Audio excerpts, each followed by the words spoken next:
Grief is one of the oldest things in human history, probably older than good manners, older than written words, older than roads, shoes, and the idea that someone should really not eat the last berry unless they asked first. Long before hospitals, churches, cemeteries, or comfort food in paper cup, ancient humans were already facing the same crushing mystery.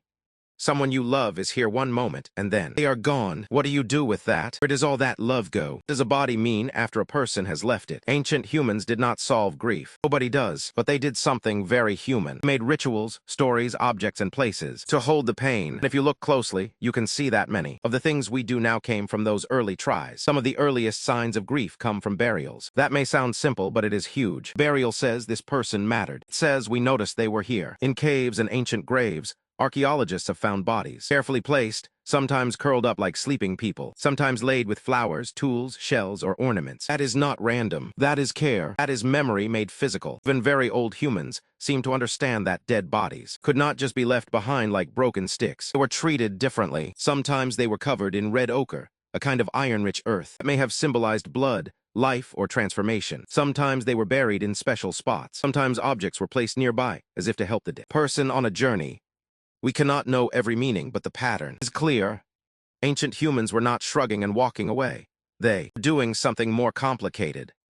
They were making sense of absence. One of the most powerful examples comes from Neanderthals. For a long time, people imagined Neanderthals as grunting cave fellows, with about the emotional depth of a wet rock. That idea has not aged well. Archaeology has shown signs that Neanderthals cared for injured group members, lived in social groups, and likely mourned their dead. In some sites, bodies appear to have been intentionally buried. That matters. Burial takes time, effort, and social concern. A group pauses to place someone carefully in the ground. That is grief turned into action. Grief is messy. It does not sit still. It spills into the body. It can make people numb, angry, confused, or tired, in a way that sleep does not fix. Ritual gives grief a shape. Burial, a fire, a feast, a song, a painted stone, a special place to return to. These things do not erase pain. They help carry it. Ancient humans also seem to have used mourning objects. Think of beads, pendants, shells, carved pieces, or animal teeth. These were not just decorations. In many cultures, objects could hold memory. A necklace might connect a living person to a dead parent. A charm might be worn to keep the dead close. A stone in a grave might mark belonging. Humans have always been excellent at attaching feelings to things. It is one of our weird superpowers. And then there were the stories. Storytelling may be one of humanity's oldest grief tools. When someone dies, a story can keep them socially alive. It can explain why they mattered, what they did, how the group changed because they existed. Ancient people probably told stories around fires about ancestors, heroic deaths, lost children, or spirits that traveled somewhere beyond the visible world. These stories were not just entertainment.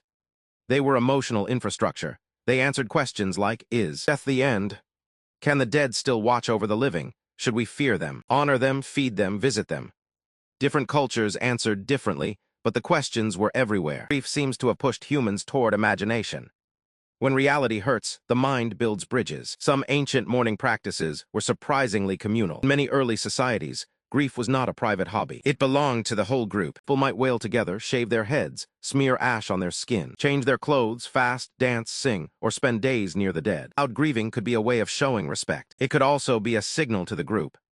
A loss has happened, and the social world has changed. It may sound dramatic, but grief is dramatic. A death can alter who hunts, who cooks, who protects the children, who remembers the old songs, who speaks for the family. Ancient humans lived in small groups where every person mattered. So mourning was not only emotional. The group had to absorb the loss and keep going. Some burials suggest deep tenderness. In a few ancient sites, children were buried with care, sometimes with tiny ornaments or adult attention that suggests they were deeply loved. In other cases, multiple individuals were buried together, perhaps after a shared event or disease. Grave can be heartbreaking evidence of social bonds. It can show that ancient humans did not only grieve the old, the powerful, or the useful. They grieved the small, the fragile, and the lost too. There is also something hauntingly human in the way people have long stayed near the dead. Tombs, graves, and memorial places often became sacred places to return to. Some ancient cultures revisited burial sites repeatedly. They may have brought offerings, food, or tokens. They may have spoken to the dead. They may have expected the dead to remain part of the community in some form. In other words, death did not always mean separation. It often meant a new kind of relationship. And yes, sometimes grief got mixed with fear. Dead people are powerful in the human imagination. They can comfort, but they can also unsettle. Ancient humans may have worried that spirits could linger,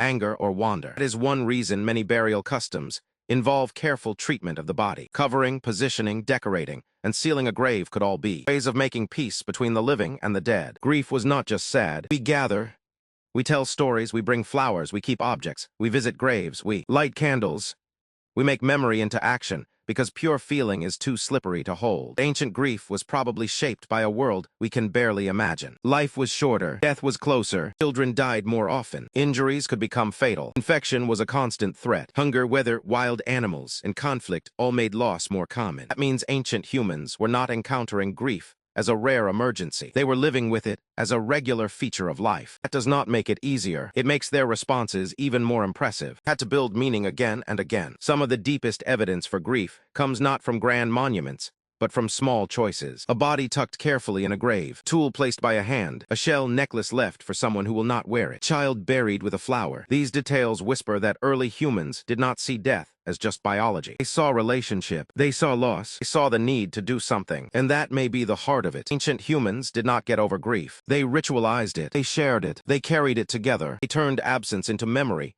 and memory into practice. They made spaces where the dead could still matter. They made rituals that said, you were here. We remember, we are still here too. That is not a cure. It is something better and more honest. It is a way to live with grief without pretending it is small. So what did ancient humans do about grief?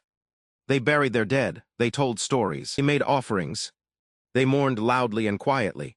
They kept objects and returned to places. They treated loss as meaningful, not accidental. And in doing so, they revealed something beautifully stubborn about our species. Even from the beginning, humans have tried to answer sorrow with care. Maybe that is the oldest ritual of all.